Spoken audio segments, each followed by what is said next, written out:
ಶ್ರೀ ಗುರುಭ್ಯೋ ನಮಃ. ಹರಿ ಓಂ. ಕಾಂತಾಯ ಕಲ್ಯಾಣ ಗುಣೈಕಧಾಮ್ನೆ ನವದ್ಯುನಾಥ ಪ್ರತಿಮ ಪ್ರಭಾಯ ನಾರಾಯಣಾಯ ಅಖಿಲ ಕಾರಣಾಯ ಶ್ರೀ ಪ್ರಾಣನಾಥಾಯ ನಮಸ್ಕರೋಮಿ. ಪೂಜ್ಯಾಯ ರಾಘವೇಂದ್ರಾಯ ಸತ್ಯಧರ್ಮರತಾಯ ಚ ಭಜತಾಂ ಕಲ್ಪವೃಕ್ಷಾಯ ನಮತಾಂ ಕಾಮಧೇನವೇ.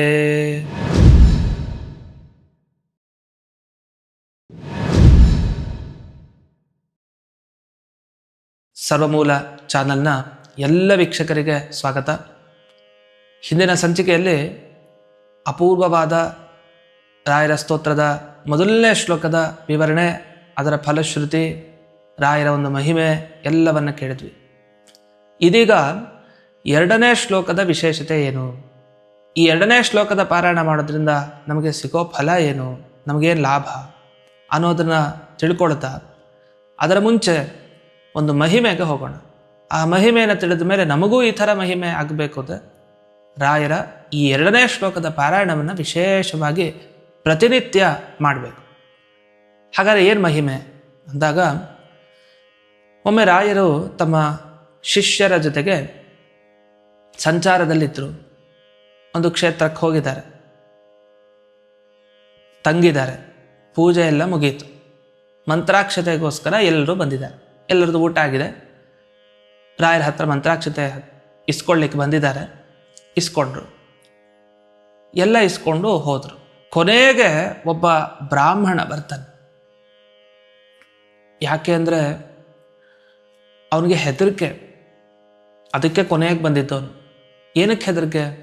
ಅವನು ತಪ್ಪು ಮಾಡಿರ್ತಾನೆ. ತಪ್ಪು ಮಾಡಿ ಅವನನ್ನು ಎಲ್ಲರೂ ದೂರಕ್ಕೆ ಹಾಕ್ಬಿಟ್ಟಿರ್ತಾರೆ. ಯಾರು ನೋಡಿದ್ರೆ ನನ್ನನ್ನು ಓಡಿಸ್ತಾರೆ ಅಂತ ಅವನಿಗೆ ಭಯ. ಆ ಭಯದಿಂದ ಆಚೆ ಈಚೆ ನೋಡ್ತಾನೆ. ಹೇಗೋ ಒಂದು ರಾಯರ ಹತ್ರ ಬಂದು ಕೇಳಿಬಿಡ್ಬೇಕು, ದಯವಿಟ್ಟು ಉದ್ಧಾರ ಮಾಡಿ ಅಂತ. ಅಂತೂ ಇಂತೂ ಏನೋ ಮಾಡಿಕೊಂಡು ಸೀದಾ ರಾಯರ ಹತ್ತಿರಕ್ಕೆ ಬಂದೇ ಬಿಟ್ಟ. ದೊಡ್ಡ ತಪ್ಪು ಮಾಡಿರ್ತಾನವನು, ಹೇಳಲಿಕ್ಕೆ ಸಾಧ್ಯ ಇಲ್ಲ. ಅಂತೂ ರಾಯರ ಹತ್ರ ಬಂದಾಯ್ತು. ರಾಯರು ನೋಡ್ತಾರೆ, ನಗು ಮುಖದಿಂದ ಮಂತ್ರಾಕ್ಷತೆಯನ್ನು ಕೊಡ್ಲಿಕ್ಕೆ ಮುಂದೆ ಹೋಗ್ತಾರೆ. ಆಗ ಆ ಬ್ರಾಹ್ಮಣ ಹೇಳ್ತಾನೆ, ಭಕ್ತಿಯಿಂದ ನಮಸ್ಕಾರ ಮಾಡಿ, ರಾಯರೇ ನನ್ನನ್ನು ಉದ್ಧಾರ ಮಾಡಿ ಆಗಲಿ, ಒಳ್ಳೇದಾಗಲಿ ಅಂತ ಹೇಳಿ ಮಂತ್ರಾಕ್ಷತೆ ಕೊಡ್ತಾರೆ. ತಗೊಳ್ತಾನೆ. ಅವನಂತಾನೆ, ನನ್ನ ಕಥೆ ಏನಂತ ಹೇಳಿ ಸ್ವಾಮಿ, ನಾನು ದೊಡ್ಡ ಅಪರಾಧ ಮಾಡಿಬಿಟ್ಟೆ. ನನ್ನ ಊರಿನವರೆಲ್ಲ ಬಹಿಷ್ಕಾರ ಹಾಕಿಬಿಟ್ಟಿದ್ದಾರೆ.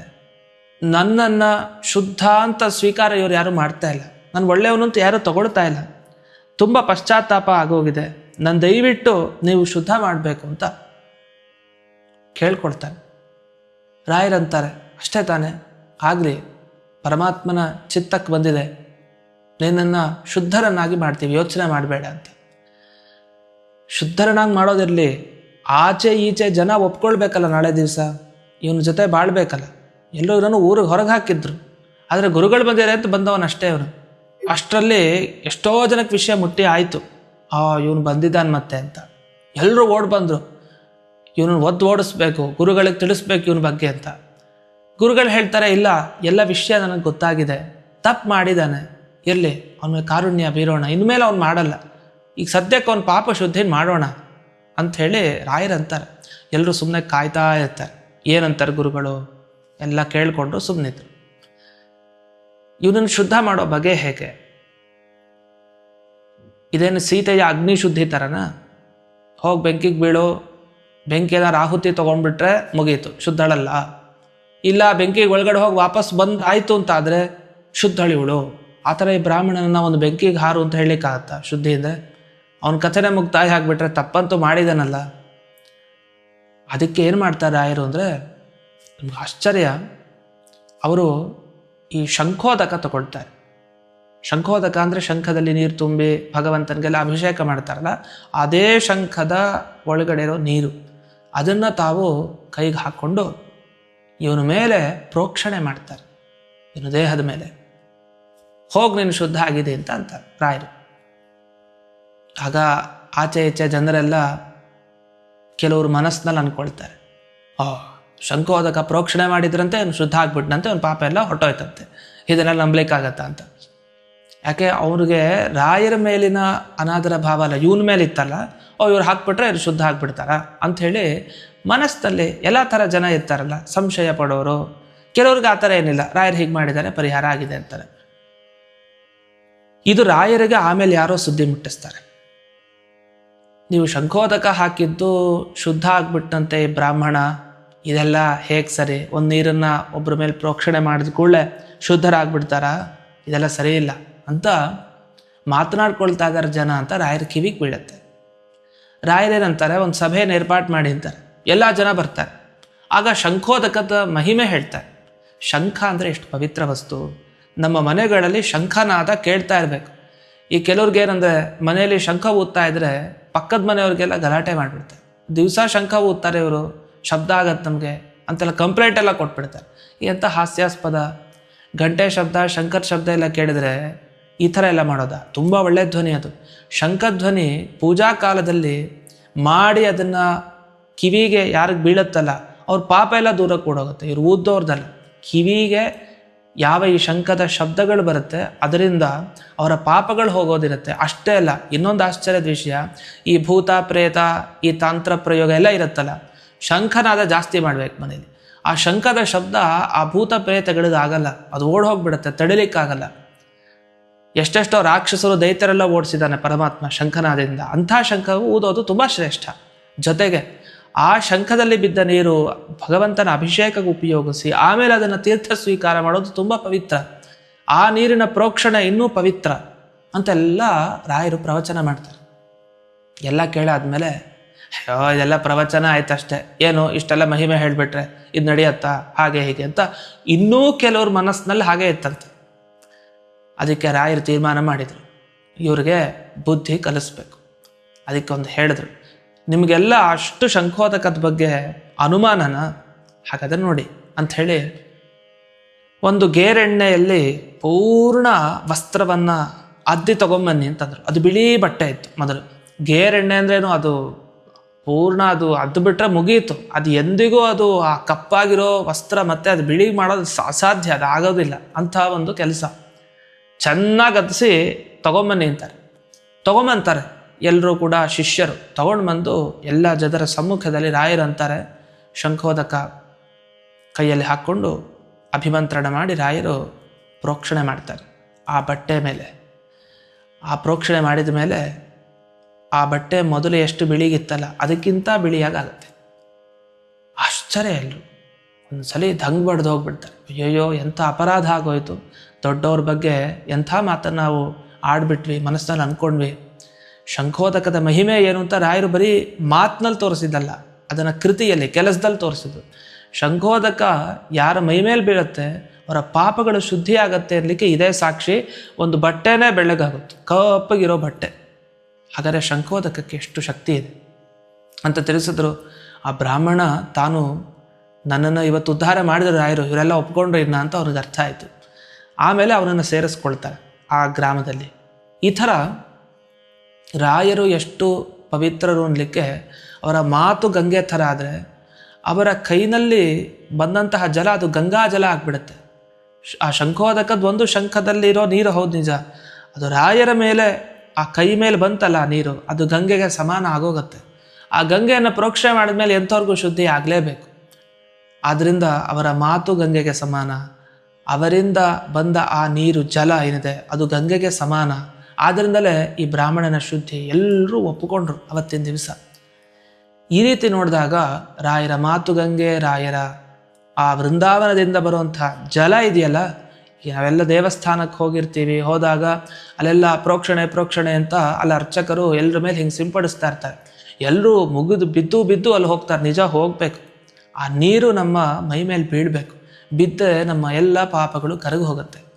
ಇಂಥ ವಿಶೇಷವಾದ ರಾಯರ ಮಹಿಮೆ ನಮಗೆ ದೇವಸ್ಥಾನಕ್ಕೆ ಹೋಗಿ ಅವರ ಪಾದೋದಕ ತಲೆ ಮೇಲೆ ಹಾಕಿಸ್ಕೊಳ್ಳೋದಷ್ಟೇ ಎಷ್ಟು ಮುಖ್ಯನೋ, ಅದೇ ರೀತಿ ಈ ಶ್ಲೋಕ ಮುಂದಕ್ಕೆ 2ನೇ ಶ್ಲೋಕ ಏನು ಕೇಳ್ತೀವಿ, ಈ ಶ್ಲೋಕ ಪಾರಾಯಣ ಮಾಡಿದರೆ ಪಾದೋದಕ ನಿಮ್ಮ ತಲೆ ಮೇಲೆ ಬೀಳಿಸ್ಕೊಂಡಷ್ಟು ಫಲ. ಆವಾಗೇನಾಗುತ್ತೆ, ನಮ್ಮ ಪಾಪ ಶುದ್ಧಿ ಆಗುತ್ತೆ. ಎಷ್ಟೆಷ್ಟು ಅಪರಾಧ ಮಾಡಿದ್ರು, ನಮ್ಮನ್ನು ಜನ ದೂರಕ್ಕೆ ಹಾಕಿದ್ರು, ಎಲ್ಲರೂ ನಮ್ಮನ್ನು ಹತ್ತಿರಕ್ಕೆ ಸೇರಿಸ್ಕೊಳ್ತಾರೆ. ಅಂಥ ವಿಶಿಷ್ಟವಾದ ಶ್ಲೋಕ 2ನೇ ಶ್ಲೋಕ. ಅದನ್ನು ಈಗ ನೋಡೋಣ. ಜೀವೇಶ ಭೇದ ಗುಣಪೂರ್ತಿ ಜಗತ್ಸು ಸತ್ವ ನೀಚೋಚ್ಚ ಭಾವ ಮುಖನಕ್ರಗಣೈ ಸಮೇತ ದುರ್ವಾದ್ಯ ಜಾಪತಿಗಿಲೈರ್ಗುರು ರಾಘವೇಂದ್ರ ವಾಗ್ದೇವತಾ ಸರಿದಮುಂ ವಿಮಲೀಕರೋತು. ಇದು ಅದ್ಭುತ ಶ್ಲೋಕ. ವಾಗ್ದೇವತಾ ಸರಿತ್ ಅಂತ ಹೇಳ್ತಾರೆ. ವಾಗ್ದೇವತೆ ಅಂತ, ರಾಯರ ಮಾತೇ ದೇವತೆ. ಇವತ್ತಿನ ದಿವಸ ನಾವು ಮನೆಗಳಲ್ಲಿ ನೋಡ್ಬೋದು, ಎಲ್ಲರೂ ರಾಯರ ಮಾತನ್ನು ಮನೇಲಿ ಇಟ್ಕೊಂಡಿರ್ತಾರೆ. ಅಂದ್ರೇನರ್ಥ? ರಾಯರ ಮಾತು ಅಂದರೆ ಅವರ ಗ್ರಂಥ. ಯಾವ ಗ್ರಂಥ? ಪರಿಮಳ ಗ್ರಂಥ. ಪರಿಮಳ ಗ್ರಂಥ ಇವತ್ತಿನ ದಿವಸ ಇಂಥವ್ರ ಮನೆಯಲ್ಲಿ ಇರಲ್ಲ ಅಂತಿಲ್ಲ, ಎಲ್ಲರೂ ಇಟ್ಕೊಳ್ತಾ ಇದ್ದಾರೆ. ಇಟ್ಕೊಳ್ಬೇಕು, ಅದು ಗಂಗೆಗೆ ಸಮಾನ ಪರಿಮಳ ಗ್ರಂಥ. ಇನ್ನೂ ಅನೇಕ ರಾಯರ ಗ್ರಂಥ ಇದೆ, ಇದೊಂದೇ ಅಲ್ಲ. ಆದರೆ ಆ ಪರಿಮಳ ಗ್ರಂಥ ಇದೆಯಲ್ಲ, ಅದು ಸುಗಂಧವನ್ನು ನಮ್ಮ ಮನೆಗಳಲ್ಲಿ ಬೀರುತ್ತೆ. ಜೀವನ ಚೆನ್ನಾಗಾಗತ್ತೆ, ಮನೆಯಲ್ಲಿ ಕಷ್ಟ ಪರಿಹಾರ ಆಗತ್ತೆ, ಒಳ್ಳೆ ಸುಗಂಧ ಬರುತ್ತೆ ಜೀವನದಲ್ಲಿ ಅಂತ. ಈ ನಿಟ್ಟಿನಲ್ಲಿ ವಾಗ್ದೇವತಾ, ಆ ರಾಯರ ಮಾತು, ಆ ಪರಿಮಳ ಗ್ರಂಥ ಅನ್ನೋ ದೇವತೆ ಇದೆಯಲ್ಲ, ಅದು ದೇವತೆನೂ ಹೌದು, ದೇವತಾ ಸರಿತ್ತೂ ಹೌದು. ದೇವತಾ ಸರಿತ್ ಅಂದರೆ ದೇವತೆಗಳ ನದಿ ಯಾವುದು? ಗಂಗಾ ನದಿ ಅಂತ ಅರ್ಥ. ಹಾಗಾದರೆ ರಾಯರ ಮಾತು ಅದು ದೇವತೆನೂ ಹೌದು, ಗಂಗೆನೂ ಹೌದು. ಇಂತಹ ಗಂಗೆಯಂತಹ ಮಾತು ವಿಮಲೀಕರೋತು, ನನ್ನನ್ನು ಶುದ್ಧವನ್ನಾಗಿ ಮಾಡಲಿ ಅಂತ ಈ ಶ್ಲೋಕದಲ್ಲಿ ಪ್ರಾರ್ಥನೆ ಮಾಡಿದ್ದಾರೆ. ಈ ಶ್ಲೋಕ ಪ್ರಹ್ಲಾದರಾಜರನ್ನು ಸ್ತೋತ್ರ ಮಾಡ್ತಾ ಇದೆ, ರಾಯರನ್ನು ಸ್ತೋತ್ರ ಮಾಡ್ತಾ ಇದೆ. ಹಿಂದೆ ನಾವು ನೋಡಿದ್ವಿ ಅದನ್ನು. ಅದೇ ಥರ ಜೀವೇಶ ಭೇದ ಗುಣಪೂರ್ತಿ ಜಗತ್ಸು ಸತ್ವ ನೀಚೋಚ್ಚ ಭಾವ ಮುಖನಕ್ರಗಣೈ ಸಮೇತ ಅಂತ ಬಂದಿದೆ. ಇದು ಒಂದೇ ರೀತಿ ಸಾಲು, ಒಂದು ದೊಡ್ಡ ಶಬ್ದ. ಇದಕ್ಕೇನರ್ಥ ನೋಡಿ, ಗಂಗೆ ಏನು ಮಾಡ್ತಾಳೆ ಅಂದರೆ ತನ್ನಲ್ಲಿ ಅನೇಕ ಮೊಸಳೆಗಳನ್ನು ಇಟ್ಕೊಂಡಿದ್ದಾಳೆ ಗಂಗೆ. ಆ ಮೊಸಳೆಗಳು ಏನು ಮಾಡ್ತಾ ಇದೆ ಅಂದರೆ, ಹತ್ರಕ್ಕೆ ಬರೋ ಯಾವುದೇ ಒಂದು ಕೆಟ್ಟ ಕೆಟ್ಟ ಪ್ರಾಣಿ ಇರುತ್ತಲ್ಲ, ಈ ಆಡು ಇತ್ಯಾದಿ ಪ್ರಾಣಿಗಳಿರುತ್ತೆ, ಆ ಪ್ರಾಣಿಗಳು ಬಂದರೆ ಮೊಸಳೆ ಏನು ಮಾಡುತ್ತೆ, ಅದನ್ನು ಸೀಳು ಹಾಕ್ಬಿಡುತ್ತೆ. ಹಾಗಾದರೆ ಯಾವ್ಯಾವುದು ಕೆಟ್ಟ ಕೆಟ್ಟ ಪ್ರಾಣಿಗಳಿದೆ ಅದನ್ನೆಲ್ಲ ಬಿಡದೆ ಆ ಮೊಸಳೆಗಳು ನುಂಗು ಹಾಕ್ಬಿಡುತ್ತೆ. ಅಂಥ ಒಂದು ವಿಶಿಷ್ಟವಾದ ಶಕ್ತಿ ಆ ಮೊಸಳೆಗಿದೆ.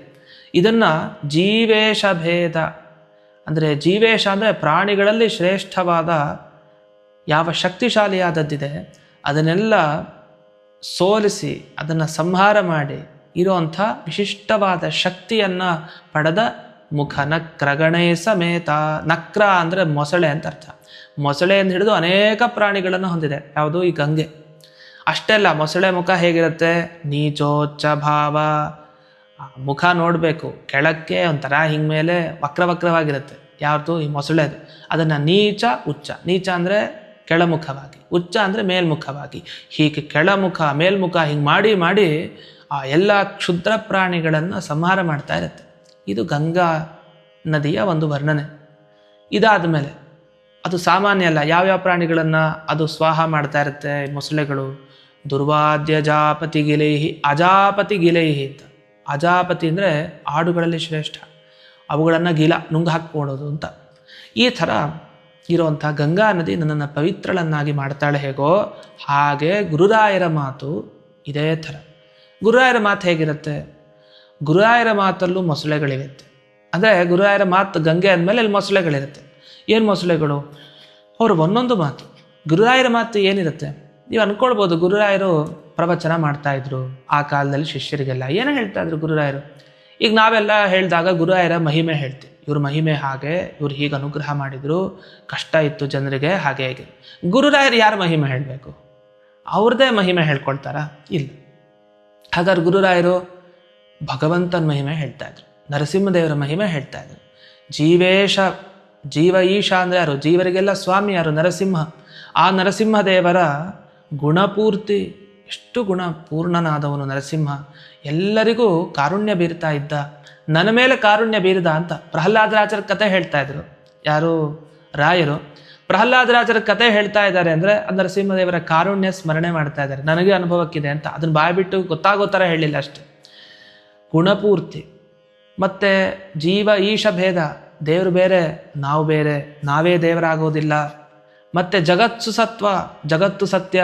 ಈ ಥರದ ಅನೇಕ ವಿಷಯಗಳನ್ನು ಗುರುರಾಯರು ಹೇಳ್ತಾ ಹೇಳ್ತಾ ಯಾರ್ಯಾರು ಇದರ ವಿರುದ್ಧವಾಗಿ ಮಾತಾಡ್ತಾ ಇದ್ರೋ ಅಂಥವ್ರನ್ನೆಲ್ಲ ತಮ್ಮಲ್ಲಿರುವಂಥ ಒಳ್ಳೆಯ ಮಾತು, ಮೊಸಳೆ ಅನ್ನೋ ಮಾತುಗಳೇನಿದೆ ಅದರ ಮುಖಾಂತರ ಅಜಾಪತಿ ಕಿಲೆ, ಆ ದುರ್ವಾದಿಗಳು ಕೆಟ್ಟ ವಾದ ಮಾಡ್ಲಿಕ್ಕೆ ಬರೋರೆಲ್ಲ ಆಡಿನ ಥರ ಎಲ್ಲ ನುಂಗು ಬಿಡ್ತಾ ಇದ್ರು ಅಂತ. ಅಂದರ್ಥ ಗುರುರಾಯರ ಮುಂದೆ ಯಾರು ಭಗವಂತನ ದ್ವೇಷಿಗಳು, ದೇವರ ದ್ವೇಷಿಗಳು ವಿಶೇಷವಾಗಿ ಬರ್ತಾ ಇದ್ರು ಅಂತಾದರೆ ಅಂಥವ್ರನ್ನೆಲ್ಲ ಗುರುರಾಯರು ತಮ್ಮ ಮಾತುಗಳಿಂದ ಸೋಲಿಸಿ ಅವರನ್ನು ಉದ್ಧಾರ ಮಾಡ್ತಾ ಇದ್ರು ಅಂತ ಅರ್ಥ. ಇಂಥ ಗಂಗಾ ನದಿ ಥರ ರಾಯರ ಮಾತು ಅಂತ ವರ್ಣಿಸಿದ್ದಾರೆ. ಇದು ಪ್ರಹ್ಲಾದರಾಜರನ್ನು ಹೇಳ್ತಾ ಇದೆ. ಬಹಳ ಆಶ್ಚರ್ಯ ಆಗುತ್ತೆ. ಪ್ರಹ್ಲಾದರಾಜರನ್ನು ಈ ಶ್ಲೋಕ ಹೇಗೆ ವರ್ಣಿಸ್ಲಿಕ್ಕೆ ಸಾಧ್ಯ ಅಂದರೆ ಪ್ರಹ್ಲಾದರಾಜರು ಹೀಗೆ ಹೇಳ್ತಾ ಇದ್ರು, ಜೀವ ಈಶಾ ಬೇರೆ, ದೇವರು ಬೇರೆ, ಜೀವರು ಬೇರೆ. ಯಾರಿಗೆ ಹೇಳಿದ್ರು? ಯಾರಿಗೆ ಅಂದರೆ ಹಿರಣ್ಯಕಶಿಪುಗೆ ಹೇಳಿತ್ತು. ಹಿರಣ್ಯಕಶಿಪು ಪ್ರಹ್ಲಾದರ ಹತ್ರ ಬಂದರೆ ಏನು ಹೇಳಿತ್ತು ಅಂದರೆ, ನನಗಿಂತ ಯಾರು ದೇವರು ಅಂತ, ನಾನೇ ದೇವರು, ಜೀವ ಈಶ ಭೇದ ಇಲ್ಲ, ಜೀವ ಈಶ ಐಕ್ಯ, ನಾನೇ ಜೀವ ನಾನೇ ದೇವ ಎಲ್ಲ ನಾನೇ ಅಂತ. ಹಾಗಾದರೆ ಜೀವೇಶ ಭೇದ ಅವನಲ್ಲಿಲ್ಲ. ಅದೇ ಪ್ರಹ್ಲಾದರಾಜರು ಏನು ಹೇಳ್ಕೊಟ್ರು? ಇಲ್ಲ, ತಪ್ಪು. ಶ್ರವಣಂ ಕೀರ್ತನಂ ವಿಷ್ಣೋ ಸ್ಮರಣಂ ಪಾದ ಸೇವನಂ ಅರ್ಚನಂ ವಂದನಂ ದಾಸ್ಯಂ ಸಖ್ಯಂ ಆತ್ಮನಿ ವೇದನಂ.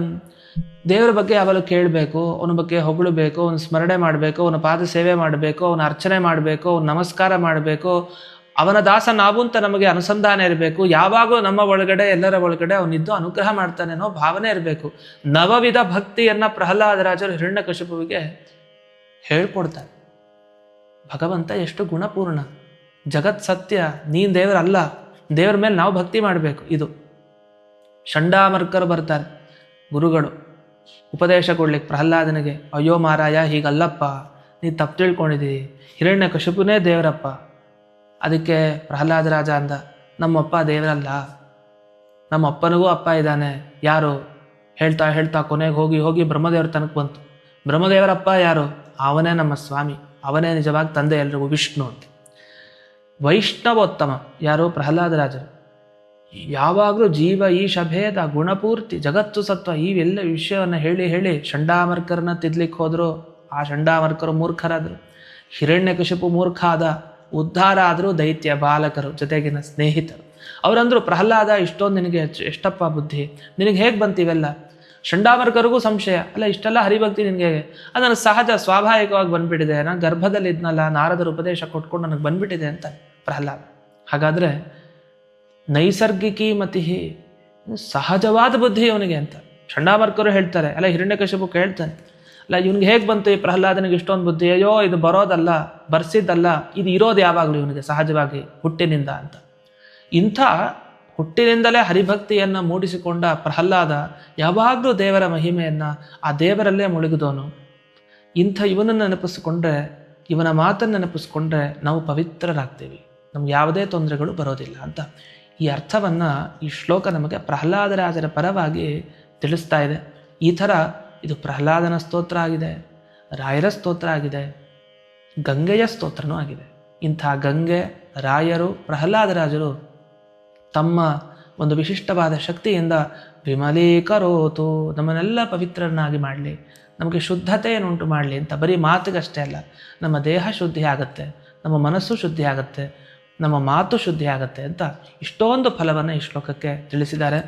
ಇಂತಹ ವಿಶೇಷ ಸಂಚಿಕೆಯನ್ನು ಸ್ಪಾನ್ಸರ್ ಮಾಡಿ ರಾಯರ ವಿಶೇಷ ಅನುಗ್ರಹಕ್ಕೆ ಪಾತ್ರರಾಗಿರುವ ರಾಜಶ್ರೀ ಸೂರಜ್ ಇವರಿಗೆ ವಿಶೇಷವಾಗಿ ರಾಯರ ಪರಮ ಅನುಗ್ರಹವನ್ನು ಬಯಸ್ತಾ, ಹಾಗೆ ಅವರ ಅಂತರ್ಯಾಮಿಯಾದ ಮುಖ್ಯ ಪ್ರಾಣನ ಅಂತರ್ಯಾಮಿಯಾದ ಆ ಲಕ್ಷ್ಮೀ ನರಸಿಂಹನ ಅನುಗ್ರಹವನ್ನು ಪ್ರಾರ್ಥಿಸ್ತಾ, ಅವರ ಕುಟುಂಬಕ್ಕೆ ವಿಶೇಷವಾಗಿ ಎಲ್ಲ ಮನೋಭೀಷ್ಟಗಳು ನೆರವೇರಲಿ ಅಂತ ಪ್ರಾರ್ಥನೆ ಮಾಡಿ, ಹಾಗೆ ಈ ಸಂಚಿಕೆಯನ್ನು ವೀಕ್ಷಿಸಿದ ನಿಮ್ಮೆಲ್ಲರಿಗೂ ವಿಶೇಷವಾಗಿ ಈ ಎಲ್ಲರ ಅನುಗ್ರಹ ಆಗಲಿ ಅಂತ ಈ ಸಂದರ್ಭದಲ್ಲಿ ಪ್ರಾರ್ಥನೆಯನ್ನು ಮಾಡಿ, ಯಾರಿಗಾದರೂ ಈ ಸರ್ವಮೂಲ ಚಾನಲ್ನಲ್ಲಿ ಸ್ಪಾನ್ಸರ್ ಮಾಡಬೇಕು ಅಂತ ಅಪೇಕ್ಷೆ ಇತ್ತು ಅಂತಾದರೆ ಈ ಕೆಳಕಂಡ ನಂಬರ್ಗೆ ಸಂಪರ್ಕಿಸಿ ಅಂತ ತಿಳಿಸ್ತಾ, ಈ ಸಂಚಿಕೆಯನ್ನು ಅಸ್ಮತ್ ಗುರುವಂತರ್ಗತ ವ್ಯಾಸತೀರ್ಥ ಗುರುವಂತರ್ಗತ ಭಾರತೀ ರಮಣ ಮುಖ್ಯ ಪ್ರಾಣಾಂತರ್ಗತ ಶ್ರೀಮನ್ಮೂಲ ಗೋಪಾಲಕೃಷ್ಣನಿಗೆ ಅರ್ಪಣೆಯನ್ನು ಮಾಡ್ತೇನೆ. ಶ್ರೀ ಕೃಷ್ಣಾರ್ಪಣಮಸ್ತು.